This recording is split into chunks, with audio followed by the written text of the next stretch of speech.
প্রিয় শিক্ষার্থী বন্ধুরা, কিভাবে 2 ওয়াট মিটার ইউজ করে 3 ফেজ পাওয়ার পরিমাপ করা যায় এমন একটা সমস্যা আমরা দেখব। বোর্ডে আমি একটা সার্কিট অঙ্কন করেছি, দেখেছো? আচ্ছা, এই সার্কিটটা থেকে আমাকে কি বের করতে হবে? এই ওয়াট মিটার 1 ওয়াট মিটার 2 কি পরিমাণ রিডিং দিচ্ছে সেটা বের করতে হবে। তাহলে চলো প্রশ্নটা কি বলা হয়েছে আর একটু লক্ষ্য করে আসি। প্রশ্নে বলা হয়েছে নিচের সার্কিটটি এবিসি ফেজ সিকোয়েন্সে 3 ফেজ 400 ভোল্ট লাইন ভোল্টেজের সাথে যুক্ত অবস্থায় আছে। আমাকে বের করতে হবে ওয়াট মিটার রিডিং। একটু বন্ধুরা লক্ষ্য করো, এইটা একটা লাইন, এইটা একটা লাইন, এটা একটা লাইন, তিনটা লাইন। এই তিনটা লাইনের সাথে এই প্রথম লাইনে একটা ওয়াট মিটার সংযুক্ত, দ্বিতীয় লাইনে একটা ওয়াট মিটার সংযুক্ত, তাই তো? আচ্ছা, আর দুইটা ওয়াট মিটারই বি এর সাথে প্রেসার কয়েলটা যুক্ত। এই যে আমি সরাসরি দাগ দেখছি, তোমরা এটাকে শর্ট ভেবো না। এই ওয়াট মিটারে জাস্ট একটা কানেকশন না দিয়ে একটা ওয়াট মিটার এখানে, একটা ওয়াট মিটার এখানে বসিয়ে দিয়েছে। ওকে, কানেকশনটা কিন্তু আমরা পূর্বে দেখিয়েছি, তোমরা কিন্তু অবশ্যই সেই ভিডিওটা দেখবে।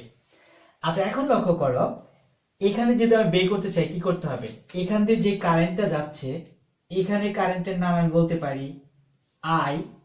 একটু লক্ষ্য করো তো, এই বড় হাতের এ, ছোট হাতের এ, তাহলে এই পাশ দিয়ে যে কারেন্ট যাচ্ছে সেটা হচ্ছে এ এ। জাস্ট আমি ধরলাম, তুমি ইচ্ছা করলে আই ছোট হাতের এও ধরতে পারতে, কোনো সমস্যা নেই। এরপর ধরো বি, এটা যদি আমি ধরি তাহলে নাম কি পাবো? এর আই ছোট হাতের বি, বড় হাতের বি। আর এদিক দিয়ে যদি কারেন্টটা বের করতে চাই, আমার লাগবে হচ্ছে আই ছোট হাতের সি, বড় হাতের সি, কারণ সি এবং সি লাইনের কারেন্ট। এরপর লক্ষ্য করো, ফেজ সিকোয়েন্স কি বলা হচ্ছে? A B C. তারপরে দেখো, এখান থেকে এটা হচ্ছে এ ফেজ, এটা হচ্ছে বি ফেজ, এটা সি ফেজ। আমি কিন্তু এ বি সি এখানে লিখেছি। তাহলে এ ফেজের পরে কে পাবে? পাওয়ারটা পাবে বি ফেজ, বি ফেজের পর পাওয়ার কোন ফেজ পাবে? C phase. তাহলে এখন দেখো তো আমার কারেন্টটা কোন দিকে আসে? এই এদিক থেকে কারেন্ট আসবে এই দিকে। তাহলে প্রথম যেহেতু এটা পাবে, তাহলে কারেন্ট এইদিকে আসবে। তাহলে এই কারেন্টের নাম হচ্ছে আই এ বি। এরপর দেখো, এরপরে বি, তাহলে এই কারেন্টটা কোন দিকে যাবে? এই দিকে, নিচের দিকে।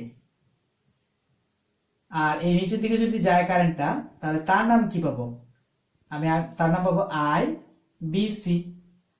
এই দিকে যে কারেন্টটা প্রবাহিত হচ্ছে। আর এটা দেখো, এখন এটা এদিকে, এটা দিকে, তারপর কি A B B C C এ। তার মানে এখন যাবে কারেন্টটা এই উপরের দিকে, উপরের দিকে কারেন্টটা যাবে। আর তার নাম পাবো আমি আই সি এ। ওকে, তাহলে এই তিনটা কারেন্ট আমার বের করতে হবে। মূলত আমার কোন কারেন্ট বের করতে হবে? এই কারেন্ট বের করতে হবে নাকি এই কারেন্ট বের করতে হবে? আমি যে এই ওয়াট মিটারের পার্ট বের করতে চাই, একটু লক্ষ্য করো, এইটার ভোল্টেজ কি বলবো? এইটার ভোল্টেজের পার্থক্য হলো ভি এ বি, এইটার ভোল্টেজের পার্থক্য বলবো কি বলো? ভি বি সি, তাই না? আচ্ছা, এখন দেখো ওয়াট মিটারটা লাগানো কার সাথে? সি এর সাথে। তাহলে আমি এটাকে একটু জাস্ট ঘুরিয়ে দিই, আমি এটাকে লিখবো হচ্ছে ভি সি এ। ওকে, আচ্ছা, এখন দেখো তো এটা কি আছে? Delta connected load. তাহলে ডেল্টা কানেক্টেড লোডে কি হয়? ফেজ ভোল্টেজ লাইন ভোল্টেজ সমান, তাই না? আচ্ছা, যেহেতু ফেজ ভোল্টেজ লাইন ভোল্টেজ সমান, আমার প্রশ্নের কত ভোল্টেজ বলা হয়েছে? 400 ভোল্ট বলা হয়েছে, তাই তো? আচ্ছা, একটা জিনিস লক্ষ্য করো, যেহেতু এখানে বলা আছে ফেজ সিকোয়েন্স, অর্থাৎ একটা ফেজ সর্বোচ্চ পাওয়ার পর আরেকটা ফেজ পাওয়ার পাবে, তারপর আরেকটা ফেজ পাওয়ার পাবে, এভাবে ক্রমানুসারে পাওয়ার পাবে। তাই আমার ভোল্টেজটা কিন্তু শুধু 400 ভোল্ট ধরলে হবে না, এটার সাথে একটা অ্যাঙ্গেলও ধরতে হবে। কেন? কারণ জাস্ট এই ফেজ সিকোয়েন্সের জন্য আমার অ্যাঙ্গেলটা ধরতে হচ্ছে। কি ধরছি একটু লক্ষ্য করো, আমি সলিউশন করছি। সলিউশনের মধ্যে আমি লিখতে পারি ভি, আমি জাস্ট লিখি ভি, অথবা ভি এ বি লিখি, ভি এ বি। সেটা হচ্ছে একটু লক্ষ্য করো কি হবে ভোল্টেজটা? ভি হবে 240 ভোল্ট। অ্যাঙ্গেল কত? 0, কারণ প্রথমে শুরু হয়েছে এই ফেজ থেকে। এরপর লক্ষ্য করো, যখন সে বিসি তে গেলাম, তখন আমি তার মানটা কত পেলাম? তার মান পাবো, মান কিন্তু 240 ভোল্টই হবে। জাস্ট খালি কি করবে সেটা? 120 ডিগ্রি সে পিছিয়ে যাবে, তাই না? তার মানে কি এটা ভিএবি এত ভোল্ট, আর ভিবিসি কত? 120 ডিগ্রি পরে, অর্থাৎ প্রথম ফেজ পাওয়ার সর্বোচ্চ হওয়ার 120 ডিগ্রি পর দ্বিতীয় ফেজের পাওয়ার সর্বোচ্চ হবে, তাই তো? আচ্ছা, তৃতীয়টা দেখো, তাহলে ভিসিএ তার ভোল্টেজ কত হবে? 240, আর অ্যাঙ্গেলের পরিমাণ কত হবে? -240। আমরা লক্ষ্য করতে পারছি এটা ভোল্টেজ হবে 240। সরি শিক্ষার্থী, আমি কিন্তু 240 ভুলবশত লিখেছি, কারণ প্রশ্ন ছিল কিন্তু 400। একটু সংশোধন করে নিবে তোমরা। 400 ভোল্ট, 400। তাহলে আমরা কি পাচ্ছি এখানে 240। কেন 240 পেলাম? জাস্ট এটা 100, এটা থেকে 120 ডিগ্রি পর এটা পাওয়ার পাবে এবং এইটার 120 ডিগ্রি পর এটা কি করবে, সর্বোচ্চ মানে পৌঁছাবে, যার বিধায় 120 ডিগ্রি আর 120 ডিগ্রি হচ্ছে 240 ডিগ্রি। অথবা এর পরিবর্তে তোমরা যদি কেউ চাও যে না আমি এটা লিখবো না, আমি লিখবো হচ্ছে 400 প্লাস 120 ডিগ্রি, কোনো সমস্যা নেই, লিখতে পারো। মাইনাস 240 ডিগ্রি যেই কথা, প্লাস 120 ডিগ্রি কিন্তু একই কথা, কিন্তু আমি মাইনাসটা ইউজ করব। ওকে, এবার আসো, তাহলে আমি ভোল্টেজের মান কিন্তু পেয়ে গেছি, তাই না? ভিএবি এর মান অথবা ভিসি এর মান কিন্তু আমি পেয়ে গেছি। এই যে এটা আমার লাগবে হচ্ছে এটা ভিএবি আর ভিসিএ, এইটা, তাই না? এই দুটো মান কিন্তু আমি পেয়েছি। এখন আমার কি দরকার? কারেন্ট দরকার। কোন কারেন্ট দরকার বলতো? অবশ্যই আমার কি লাইন কারেন্ট দরকার। তার মানে আমার বের করতে হবে আই ছোট হাতের এ বড় হাতের এ, আই ছোট হাতের বি বড় হাতের বি, আই ছোট হাতের সি ছোট আর কি বড় হাতের সি, তাই না? এরকম এই কারেন্টগুলো আমাকে বের করতে হবে। তাহলে এখন জিনিসটা একটু লক্ষ্য করো তো, আমরা জানি স্টারে ফেজ কারেন্ট লাইন কারেন্ট সমান, কিন্তু যেহেতু এটা ডেল্টা, তাহলে লাইন কারেন্ট ফেজ কারেন্ট নিশ্চিত সমান হবে না, তাই না? তাই কি করতে হবে আমাকে, এই লাইন কারেন্টটা দেখো, লাইন কারেন্টটা যদি তুমি বলো এইদিকে আসো, এই দিক থেকে লাইন কারেন্টটা আসার পর সে এই দিকে এবং এইদিকে কিন্তু ভাগ হয়ে চলে গেছে, তাই না? আবার দেখো এই কারেন্টটা এই দিকের একটা অংশ, এই দিকের একটা অংশ, দুইটা অংশে কিন্তু সে বিভক্ত, হয়তো সে একটা আসছে বা একটা চলে যাচ্ছে এরকম। এখানে লক্ষ্য করো এই কারেন্টটা সে এই দিক দিয়ে কোনো দিক দিয়ে আসতেছে, কোনো দিক দিয়ে সে চলে যাচ্ছে, মানে এই আইসিসিটা। তাহলে আমার যে কাজটা করতে হবে, আমাকে I A A I B B ICC যদি বের করতে চাই, অবশ্যই প্রত্যেকটা ফেজের কারেন্ট কিন্তু আমাকে আগে নির্ণয় করতে হবে। তাহলে চলো আমরা প্রতিটা ফেজের কারেন্টটা নির্ণয় করি। প্রথমে আমি আই ফেজের কারেন্ট নির্ণয় করবো। কিভাবে নির্ণয় করবো এটা লক্ষ্য করো তো, আমি যদি প্রতি ফেজের কারেন্টের নির্ণয় করতে চাই, প্রতি ফেজের ভোল্টেজ বা প্রতি ফেজের ইম্পিডেন্স, তাই তো? প্রতি ফেজের ভোল্টেজ কিন্তু আমার এখানে জানা আছে, তাই না? এখন আমার কি বের করতে হবে, প্রতি ফেজের ইম্পিডেন্সটা কত সেটা যদি জানি, তাহলে কিন্তু আমি প্রত্যেকটা ফেজ কারেন্ট বের করে ফেলতে পারবো। তাহলে আসো আমি প্রত্যেকটা ইম্পিডেন্স জানবো। আমি ধরলাম এটা কি, এটা একটা শাখা যার ইম্পিডেন্সটা কত বলবো, জেড এ বি, অর্থাৎ হচ্ছে এটা এ বি শাখার ইম্পিডেন্স। জাস্ট আমি বড় হাতে ধরছি সংখ্যাগুলোকে, এ বি। তার ইম্পিডেন্স কত? শুধুমাত্র একটা রেজিস্ট্যান্স এখানে, তাহলে 20 ওহম। কমপ্লিট। এবার আসো আমি এইটার ইম্পিডেন্স বের করবো, এই শাখাটার। তাহলে নাম বলবো হচ্ছে জেড বি সি। তার ইম্পিডেন্সটা কত? একটা ইন্ডাক্টরের সাথে আর একটা কি আছে, ক্যাপাসিটর যুক্ত আছে। সেক্ষেত্রে একটু তোমরা সংশোধন করে নাও, এটা আসলে ইন্ডাক্টর না, এটা হচ্ছে একটা রেজিস্টর। তাহলে এই রেজিস্ট্যান্সের সাথে এই ইন্ডাক্টর ক্যাপাসিটরটা কি আছে, সিরিজে এক লাইনে আছে। তাহলে বলতে পারি 10 মাইনাস জে 10। অর্থাৎ আমার যদি কি থাকে, ক্যাপাসিটর থাকে, আমরা সেটা কি করে ধরবো, দুটো সরাসরি যুক্ত করতে পারবো না, তাই না? কারণ এটা হচ্ছে নর্মাল কি বলবো, এটাকে নর্মালি যুক্ত করতে পারবে রেজিস্ট্যান্স যেহেতু, আর এটা একটা পোলার ফর্মে কিন্তু যুক্ত করতে হবে। মানে পোলার ফর্ম বলতে কি, এটা একটা জাস্ট ভেক্টর ফর্মে যুক্ত করতে হবে, সেটা পোলার রেক্টেঙ্গুলার যে কোনো ভাবে আমরা যুক্ত করি। তাহলে আমি এটা কিভাবে যুক্ত করলাম, রেক্টেঙ্গুলার ফর্মে।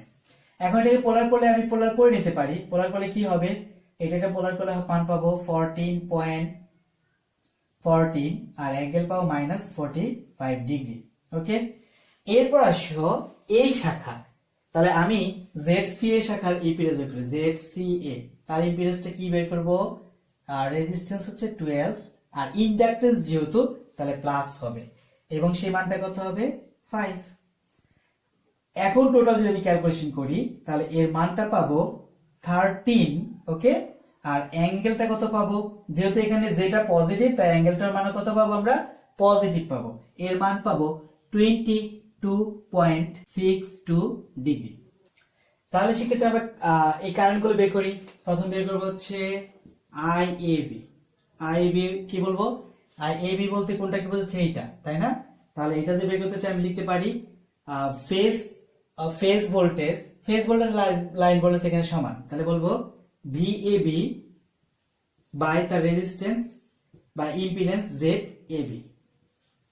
তাহলে ভিএবি এর মানটা কত, 400 অ্যাঙ্গেল 0 আর জেড এবি এর মানটা কত, 20 ওহম। টোটাল যদি আমি ক্যালকুলেশন করি, তাহলে এর মানটা পাবো 20 এম্পিয়ার। এর কোনো অ্যাঙ্গেল থাকবে না, তাই না? এরপর দেখো পরেরটা যদি বের করতে চাই, আই বিসি। তাহলে আইবিসি কোনটা? আইবিসি মানে এইটার ইম্পিডেন্স। তাহলে এইটার ইম্পিডেন্স বের করতে চাইলে এটা ভোল্টেজ দরকার। তাহলে এইটার ভোল্টেজ মানে হচ্ছে এইটার ভোল্টেজ, এইটার ভোল্টেজ মানে কি? ভিসিএ। তাহলে বলবো হচ্ছে ভিসিএ। শিক্ষার্থীরা একটু লক্ষ্য করো, আমি কিন্তু এখানে একটু ভুল করেছিলাম ধরার সময়, কারণটা এখানে বি এবং সি দুইটা ছিল, অথবা এখানে ছিল বি আর সি, তার ভোল্টেজটা আমি ভিএ ধরেছি, সেটা আমার জন্য কি একটা ভুল। তাহলে এটাকে আমি বলবো হচ্ছে কি বলো, এটা বিসি। তাহলে বিসি ভোল্টেজটা এখানে সি এ না পরিবর্তন করে আমি কি বিসি, আর তার যে মান আর নিচে ইম্পিডেন্সের মান কত? Z BC. তাহলে ভিবিসি মানটা কত? ভিবিসি মান হচ্ছে 400, আর তার অ্যাঙ্গেল হচ্ছে -120 ডিগ্রি। এরপর জেডবিসি, জেডবিসি মান কত?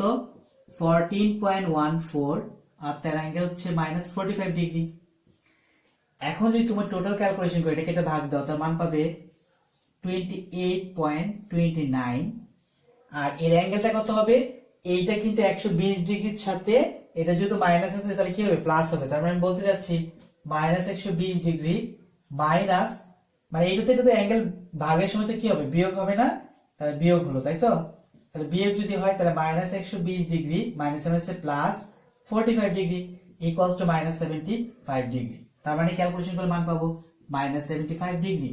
ওকে, তাহলে এটা হচ্ছে দ্বিতীয় ক্ষেত্রে আমার কারেন্টের মান। আর তৃতীয় যে কারেন্টটা সেটা আমি নির্ণয় করছি, জায়গা যেহেতু নেই আমি একটু মুছে আবার নির্ণয় করছি। এই কারেন্টটা বের করবো হচ্ছে আই কি? সিএ। আই সিএ বের করতে চাইলে ভিসিএ আর নিচে জেড সিএ। তাহলে ভিসি এর মান কত? 400 ভোল্ট মাইনাস 240 অ্যাঙ্গেল, আর নিচের মানটা কত পাবো? 13, জেড সি এর মান 13, আর নিচে ছিল 22.62 ডিগ্রি। ওকে, তাহলে টোটাল যদি আমি ক্যালকুলেশন করি তাহলে এর মানটা পাবো 30.77, আর এর অ্যাঙ্গেলটা পাবো মাইনাস, কারণ এটা মাইনাস এটা মাইনাস দুইটা একসাথে যুক্ত হবে, তাহলে -262.62 ডিগ্রি। তাহলে এটা হচ্ছে আইসি এর মান। আমি এখানে লিখে রাখছি আইসিএ ইকুয়ালস টু 30.77 -262.62 ডিগ্রি। তুমি যদি এটাকে +120 ডিগ্রি ধরো তাহলে এর মানটা কিন্তু আসলে এরকম আসবে না, তাই না? যেই মানে আসুক না কেন উত্তর কিন্তু একই হবে। সো এটা নিয়ে তোমার কোনো টেনশন করার কাজ নেই। এখন আমার ওয়াটমিটারের পার্ট বের করতে হবে।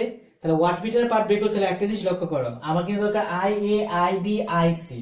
আমি কিন্তু জাস্ট ফেজ ভোল্টেজ পেয়েছি, লাইন ভোল্টেজ কিন্তু এখনো পাইনি।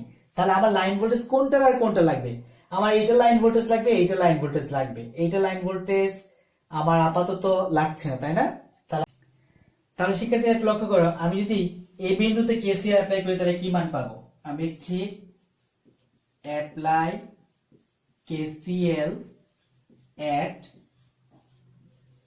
নোড এ। তাহলে এই বিন্দু দেখো কে কে আসছে, এইটা আসতেছে আর নিচ থেকে আইসি আসতেছে, চলে যাচ্ছে কে? I A B. তাহলে আমি বলতে পারি আসছে আই এ এ প্লাস আরেকটা আসছে এখানে আই সি এ, আর চলে যাচ্ছে আই এ বি। আমরা দরকার আই এ, তাই না? তাহলে এ কে রাখবো শুধুমাত্র জাস্ট আই এ এ রাখলাম, আই এ বি থেকে আই সি এ কে মাইনাস করব। তাহলে আই এ বির মানটা কত? আই এ বির মান কিন্তু 20 minus I C A, I C এর মানটা কত? 30.77 মাইনাস 262.62 ডিগ্রি। এখন শিক্ষার্থীরা আমি কি ডাইরেক্ট বিয়োগ করতে পারবো দুইটা থেকে? তোমরা চাইলে কিন্তু ডাইরেক্ট কমপ্লেক্স ফর্মে নিয়ে ক্যালকুলেশন করতে পারো, তাই না? জাস্ট দেখো, এটা আমি পোলার রেক্টাঙ্গুলার ফর্মটা দেখাচ্ছি না, আমি জাস্ট অ্যান্সারটা লিখে দিচ্ছি। এটার মান হবে 38.79, আর অ্যাঙ্গেল হবে -51.87 ডিগ্রি। তাহলে এটা হচ্ছে এই দুইটার বিয়োগফল। তোমরা অবশ্যই এটা পোলার রেক্টাঙ্গুলার ফর্মটা করে নিবে। তাহলে আমি কিন্তু কার মান পেলাম? আই, এই মানটা আমি এখানে একটু জাস্ট লিখে রাখছি, আমার প্রয়োজন পড়বে। আই এ এ তার মান পেলাম কত? 38.79 আর -51 কত? 87 ডিগ্রি। এখন আমি সেম এই কাজটা এখানে আরেকটা জিনিস কোন নোডে আমার দরকার এই কারেন্টটা, তাহলে সি নোডের মধ্যে আবার কি করব, পুনরায় আমি কেসিএল অ্যাপ্লাই করছি। তাহলে এখানে কেসিএল অ্যাপ্লাই করলে কি কোন কোন মানটুকু আমরা পাবো একটু লক্ষ্য করো। এইটুকু আমার দরকার নেই, এইটুকু আমি কি করছি এখান থেকে মুছে দিচ্ছি। তাহলে কোন কোন মানটা আমরা পাবো একটু লক্ষ্য করো। এখানে এই কারেন্ট আসতেছে আর আসতেছে হচ্ছে আইবিসি কারেন্ট আসছে, আইসিসি কারেন্ট আসতেছে। তাহলে আমি এইটুকু লিখবো, আমার দরকার সিসি, তাহলে ছোড়াতেছি বড়াতেছি, আইসিসি ইকুয়ালস টু আইবিসি আসতেছে, আর একমাত্র চলে যাচ্ছে কি এখান থেকে কারেন্টটা আইসিএ কারেন্টটা চলে যাচ্ছে। তাহলে আমার দরকার আইসিসি, তাহলে ICC equals to আইসিএ minus IBC. তাহলে আইসি এর মানটা কত, আইসি এর মানটা হচ্ছে 30.77 আর অ্যাঙ্গেলটা হচ্ছে -262.62 ডিগ্রি মাইনাস এই বিসি, তাই না? এই বিসি এর মানটা কত, আইবিসি হচ্ছে 28.29, অ্যাঙ্গেল হচ্ছে -75 ডিগ্রি। তাহলে টোটাল যদি তুমি ক্যালকুলেশন করো তাহলে এর মানটা পাবে 58.93 আর অ্যাঙ্গেল হবে -78.98। তাহলে এটা হচ্ছে আমার আইসিসি কারেন্ট।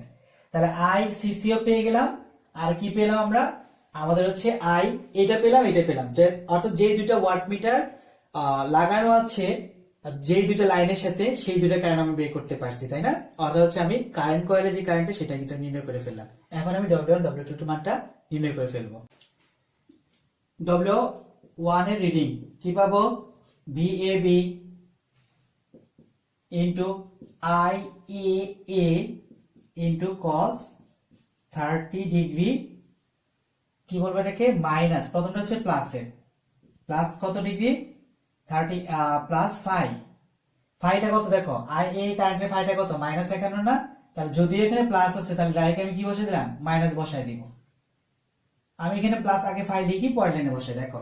তাহলে এটা ভোল্টেজ 400 ভোল্ট ইনটু IAA, তার কারেন্ট কত, 38.79 ইনটু cos 30, এটা কি হবে, প্লাস ছিল, প্লাস মানে এটা -51.87। ওকে, তাহলে টোটাল যদি ক্যালকুলেশন করো এর মান পাবে 14,399.33 ওয়াট। এটা প্রথম ওয়াট মিটারের পার্ট। ওকে, এবার আসে দ্বিতীয় ওয়াট মিটার। দ্বিতীয় ওয়াট মিটার কি পার্ট দিবে, ওয়াট মিটার 2 পার্ট দিবে। এটার দ্বিতীয় ওয়াট মিটারের ভোল্টেজটা কত, VVC into ICC into cos, আর এর ফর্মুলা ছিল 30 ডিগ্রি -5, তাই না? তাহলে -5, এখন মানটা কত, 400 ভোল্টই থাকবে, আর ICC এর মানটা কত, 58.93, আর cos 30, এটা দেখো এর আগে একটা মাইনাস, আবার কি এর আগে একটা মাইনাস, তাহলে মাইনাসের সাথে কি হবে, প্লাস হয়ে যাবে। মানটা কত হবে, 78.98 ডিগ্রি।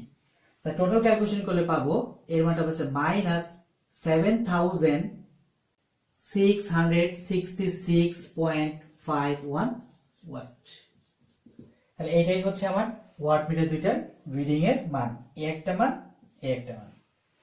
তাহলে শিক্ষার্থীরা ধন্যবাদ সবাইকে।